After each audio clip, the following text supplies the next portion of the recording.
দর্শক, আগেই জানিয়েছিলাম ইশরাক সমর্থকদের অবস্থানের বিষয়ে এই মুহূর্তে আছেন কাকরাইলে আমাদের সহকর্মী তাওহিদুল ইসলাম।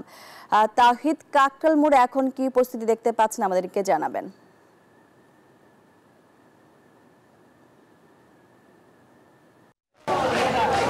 ধন্যবাদ। আপনি জানেন গত কয়েকদিন ধরে টানা ইশরাককে মেয়রের দায়িত্ব বুঝিয়ে দেওয়ার দাবিতে কিন্তু এই আন্দোলন চলছে। এখানে কিছু প্রায় 30 থেকে 40 মিনিট ধরে মুষলধারে বৃষ্টি হচ্ছিল। এই বৃষ্টি উপেক্ষা করে কিন্তু এই নেতাকর্মীরা এখানে বৃষ্টিতে ভিজে কিন্তু তারা এই আন্দোলন অবস্থান কর্মসূচি চালিয়ে যাচ্ছেন, নানান স্লোগান দিয়ে যাচ্ছেন এবং দেখতে পাচ্ছেন যে আসলে প্রত্যেকটা নেতাকর্মী এখানে ভেজা এবং তারা এত সময় বৃষ্টিতে ভিজে বৃষ্টির সময় কিন্তু তারা এই সড়ক ছেড়ে যায়নি। তাদের দাবি একটাই, বৃষ্টি হোক ঝড় হোক যা কিছুই হোক তারা কিন্তু এই দাবি আদায় না হওয়া পর্যন্ত তারা এই সড়ক ছেড়ে যাবেন না। তারা কাকরাইল মোড়ে অবস্থান নিয়েছেন গতকাল থেকে এবং পুরো রাতও বৃষ্টির মধ্যে কিন্তু তারা এখানে অবস্থান করছেন এবং এখন বৃষ্টি কমলেও গুড়ি গুড়ি বৃষ্টি হচ্ছে। তারা সেই বৃষ্টির মধ্যে এই তাদের দাবি জানান দিচ্ছেন সরকারের কাছে। তারা বলছেন যতক্ষণ পর্যন্ত না এই দাবি আদায় না হবে ততক্ষণ পর্যন্ত কিন্তু এই আন্দোলন চালিয়ে যাবে।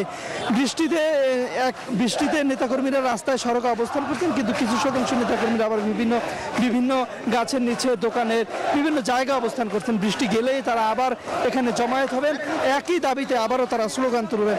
এই স্লোগানে কিন্তু এত সকাল থেকে না, টানা প্রায় 7 থেকে 8 দিন ধরে এই একই দাবিতে একই স্লোগানে কিন্তু তারা এই আন্দোলন চালিয়ে যাচ্ছেন।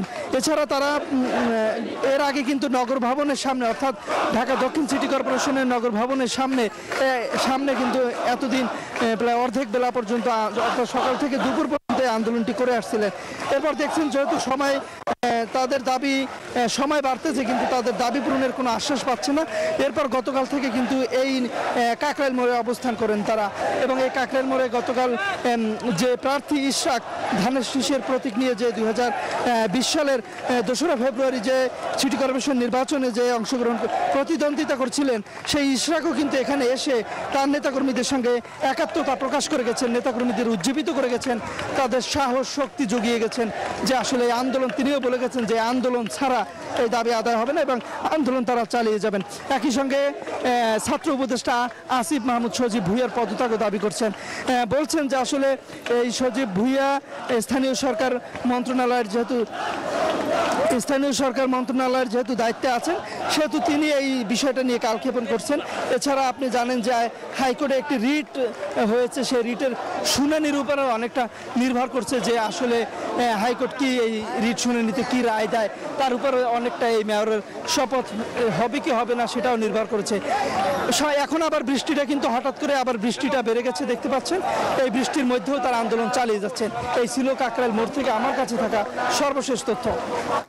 তাওহিদ, আপনাকে ধন্যবাদ।